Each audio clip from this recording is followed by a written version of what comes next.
Ooh, ooh, ooh. You guys sit tight.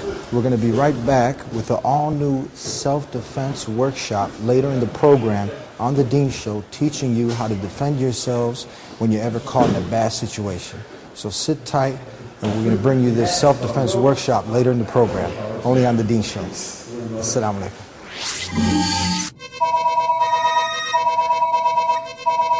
Hello, Assalamu alaikum. Wa alaikum assalam, Sheikh. Is this Yusuf Estes? Yes, it is. Is this Eddie from The Dean Show? This is Eddie from The Dean Show. I need you in the studio. You think you can make it, Sheikh? Well, you betcha. When do you want to do it? Right now. Rightio, let's go. Okay. Assalamu alaikum. Wa alaikum assalam. Ooh, ooh, ooh. Bismillah, alhamdulillah, assalamu alaikum, peace be unto you. Welcome to The Dean Show, which is a way of life we try to put out there for everyone to see, helping you understand Islam and Muslims. And I just made a call to the Sheikh Yusuf Estes, so sit tight. We're going to be right back in the studio to cover a very important topic.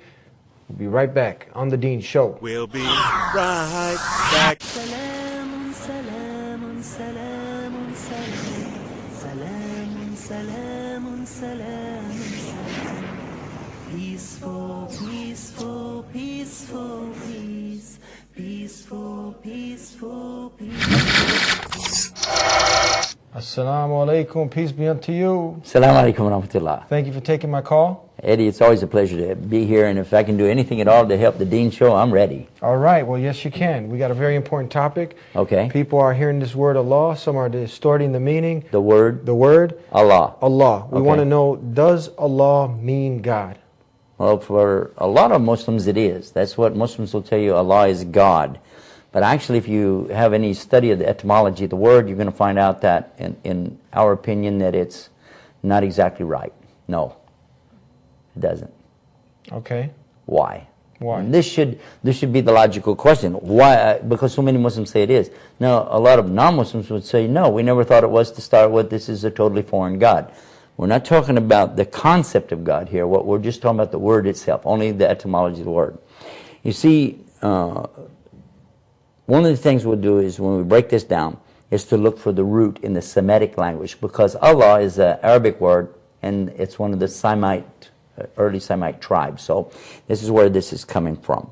And you can compare it to the Hebrew, the word El for Elohim. Are you familiar with this? Yes. In the Old Testament Hebrew, this appears to be the same word in Arabic as Allahumma, Elohim, Allahumma, and that's calling upon Allah. The other word that you find in the New Testament is Eloi. They usually spell it E-L-O-I, but it's irrelevant because it's coming from Aramaic at that stage. And another similar meaning is Allahi, and Allahi and Allah. Allah and Allah are very similar. In fact, some people wouldn't be able to tell the difference. But if you know about the Mel Gibson movie called The Passion of the Christ, they did it in the Aramaic language. They went to the one place on earth where people still speak Aramaic, which is in Syria, and they got their language and then they put it in this film. And you can actually hear in parts of the film that the character that's portraying Jesus, he's speaking the Aramaic language, and he is saying Allah, Allah, like this, Allah. And there are many phrases in there that Muslim Arabs went to see the program, and they came back, they said, we're shocked. We could understand a lot of things that this character was saying. It was really an amazing show. So now, explain to us further, because now you said Allah doesn't mean God. Well, the reason is because in the English language, you don't have the word for Allah, but you have a word for God. And again, that sounds confusing. In Arabic, there is a word, Ilah. Ilah exactly means a God. Ilah. Ilah. Well, when you consider what does God mean, God means something worshipped. Anything can be a God. A rock, a stick, a stone, a bone, anything that you can see or even not see. Something that you can formulate in your mind as being a deity, a worship, a human being. Yeah. People can set that up to be their deity that they worship. Got it? You got it. That becomes their God. So if you said, well, I'm talking about the one and only God, how do you make a differentiation in the English language? You can't. So what you do, you use a big G. Well, that's all well and good if you're looking at it on a piece of paper, but if I'm speaking to you, I'm talking about a god of the Hindus. He has many gods. I say the Hindu god so-and-so. Well, how do I differentiate that when I'm speaking from the God of Abraham and Moses and Jesus and Muhammad, peace be upon all of them? Well, I can't do it in English unless I would maybe, I'm talking about the big G, jump up and say, what? Or something like this. So I can't. The other thing is that when you see it written, it's always got a big G. You say, well, that's a differentiation, at least in writing. But what if you start the sentence with the word God? Even if you meant the lowercase God at that stage, you're stuck. You have to use a big G because that's the way English is. Incidentally, a lot of people don't know this, but in Semitic languages such as Hebrew, Aramaic, and Arabic, all of them, they don't have capital letters. They don't have upper, lowercase. They just have their letters. That's it. Another thing is that in Arabic, this word, like the English word, can be made plural. Ilah, aliha. Gods. You can do the same thing by making this plural, putting an S on it. But when you say Allah, Allah cannot be made plural. Allah is only one. There's no way to make the plural form of it in Arabic language. Also, it cannot have gender. When you have gender, you say he or she. But in this case, Allah is independent of that kind of thing because this word doesn't allow for gender. Now, some people say, yes, but in the Quran, for instance, it says, Allah, He is the one, but it's only out of respect. Many times in Quran, you find the form of this, Nahnu khalaqna, we created. And you'll say, well, there's the plural right there, but it isn't.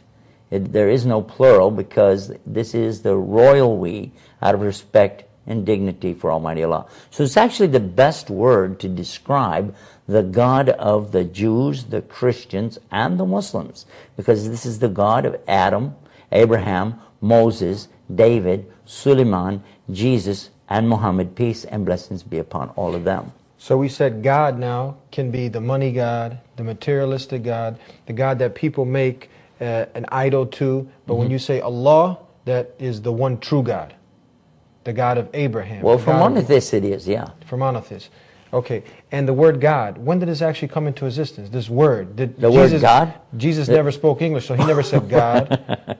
Well, the word God is actually from an older word from the Celtic languages, from the like Germanic or so on.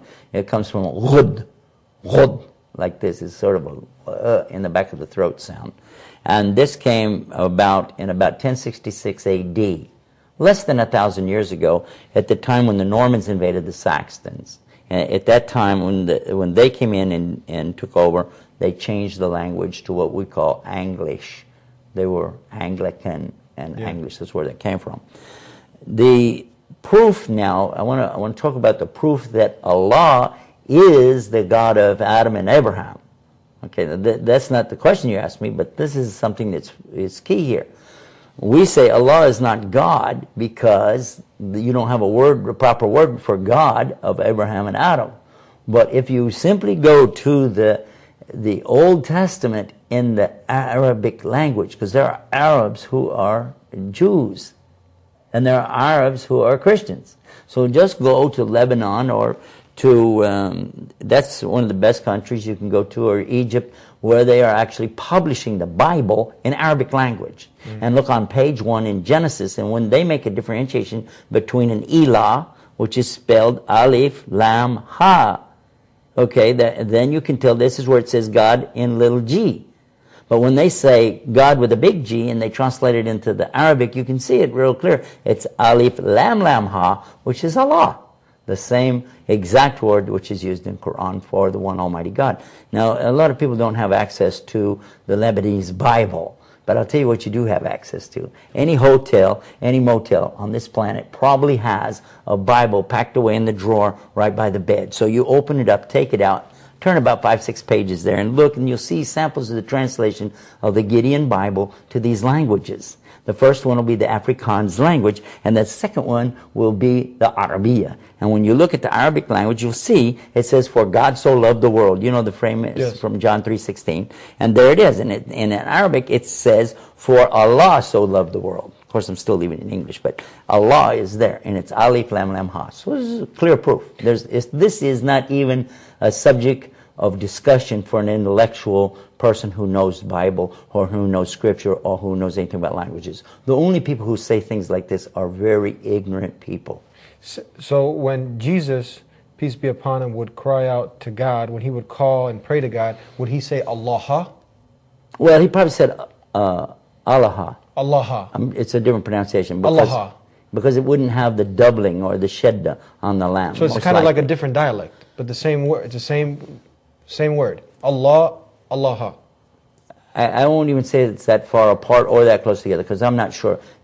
I have never really spoken to anybody in the Aramaic language. Yeah. So I'm not. But gonna when you try to give listen, just for someone that's listening now. Oh, I would be. It's far. I'd catch it. It's far away from Jehovah. Was God ever called Jehovah? Do we have evidence that God No, ever that's called? impossible. It's impossible. And the reason I say it's impossible is because we're mispronouncing it from the get-go. My name is what? Yusuf. Right? My name is Yusuf. But when they translate it to English, they go Joseph, which becomes Joseph. Yes. But actually, it's an old Hebrew name. This is not Arabic. Yeah. Yusuf is not Arabic. Yusuf is actually the prophet Yusuf, who was the son of Yaqub or Jacob. We put a J sound for the Y's. That's English. His name was not Jacob. It was Yaqub. His son's name was not Joseph. It was Yusuf. So, and the one we call Job in the Bible, his name was Ayub. So you have to understand that there's no way they could have said these words because they didn't even exist. Why would anybody purposely mispronounce their own name anyway? Someone who's a Jehovah's Witness might disagree with you, so no, that was God's name. No, I don't think so.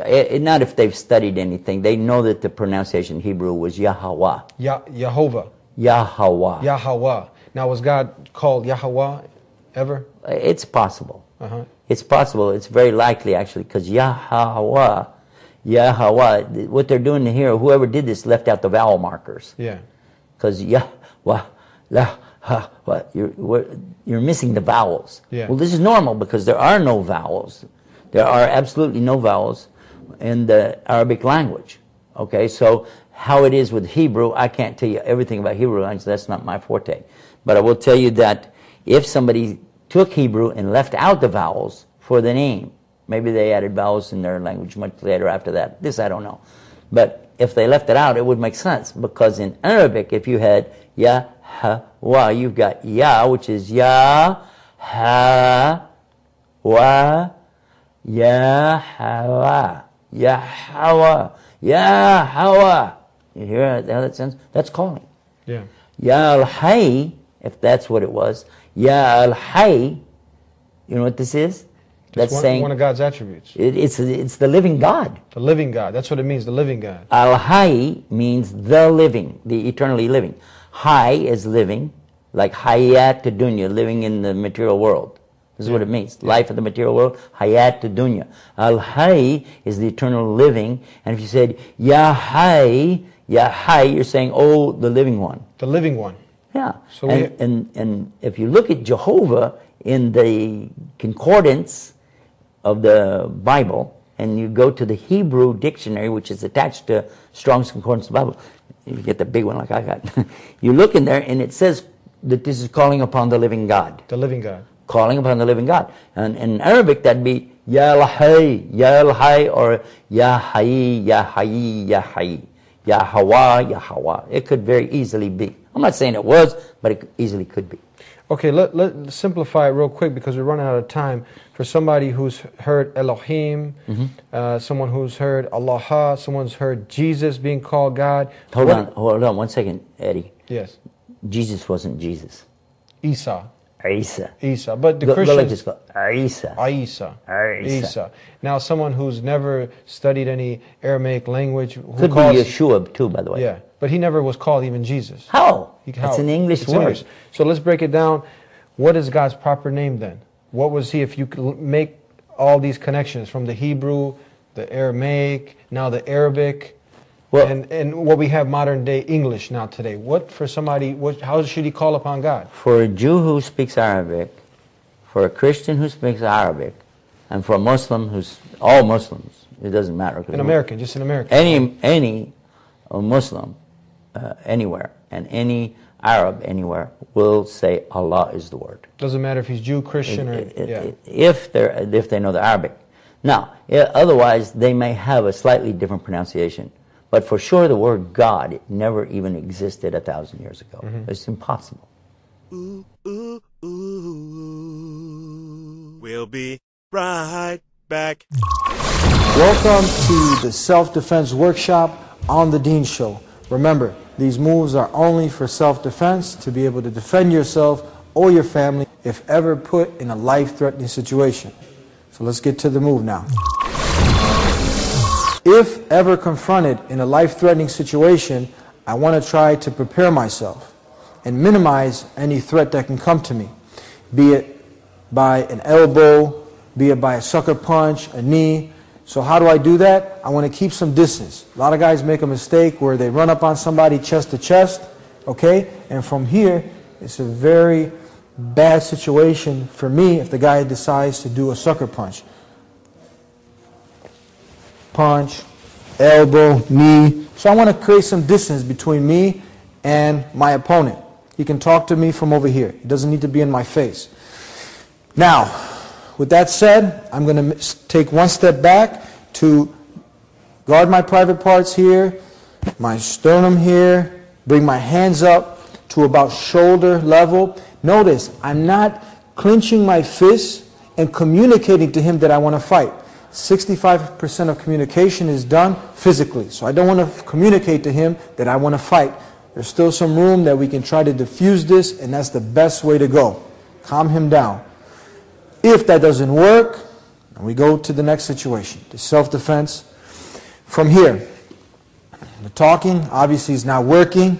He's going to decide to throw what's called a haymaker punch. This is where you wind up, put all your weight on that side, and release, trying to give that one punch knockout.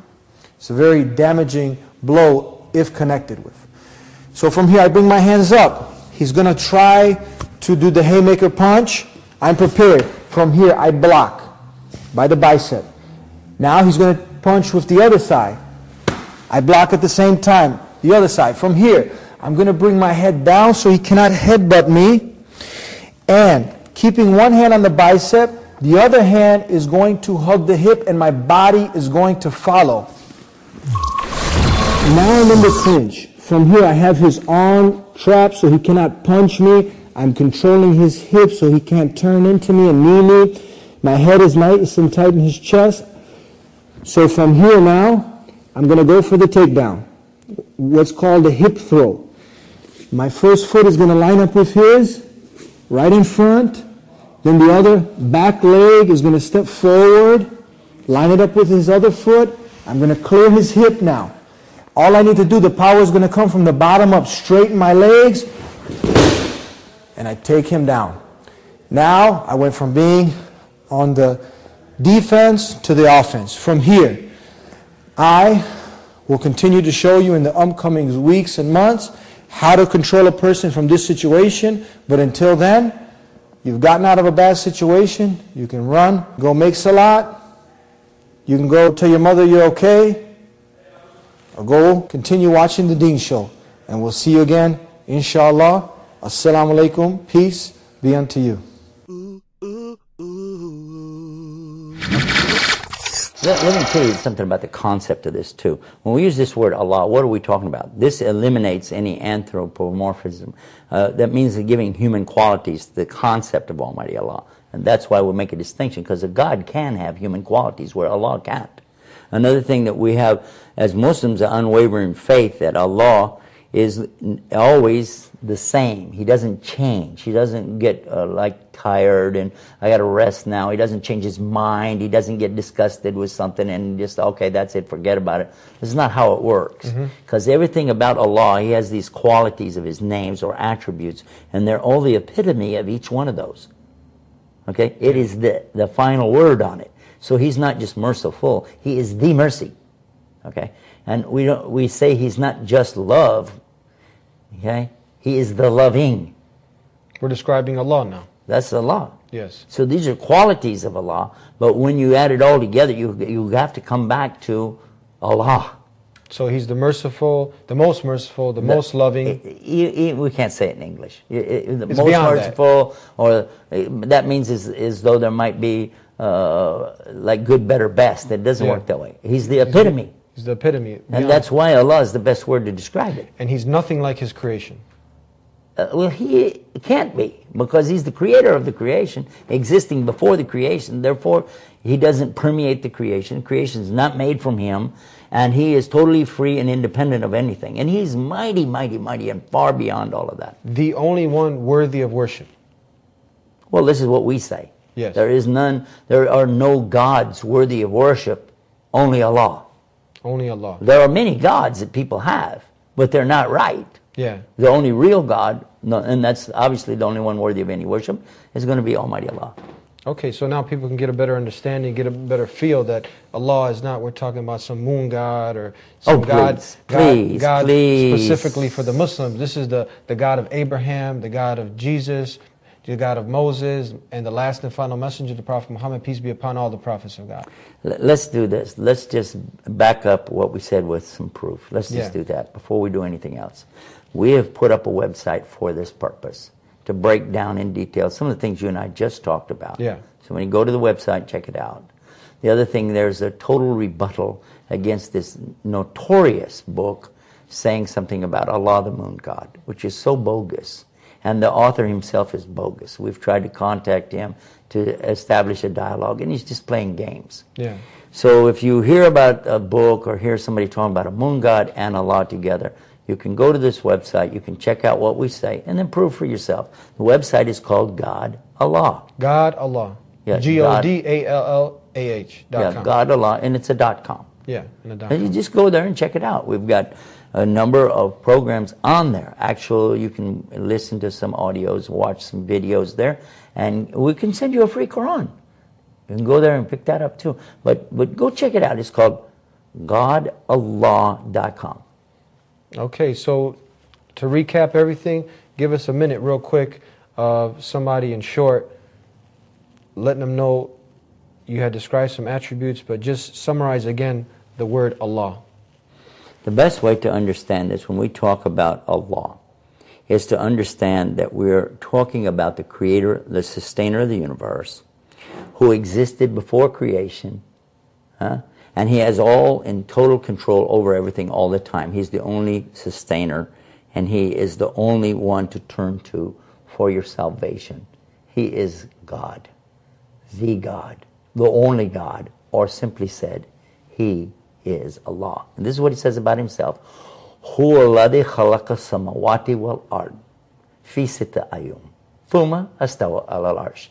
He is God. He is Allah, the one who created the heavens and earth in 6 days, then rose above his throne. And didn't rest or sleep. No, it doesn't say that. Yes. He just did it, He just did it, and he's running the universe as we speak. Oh, yeah. Thank you for being with us again on the It's a Dean pleasure. Show. Call me anytime.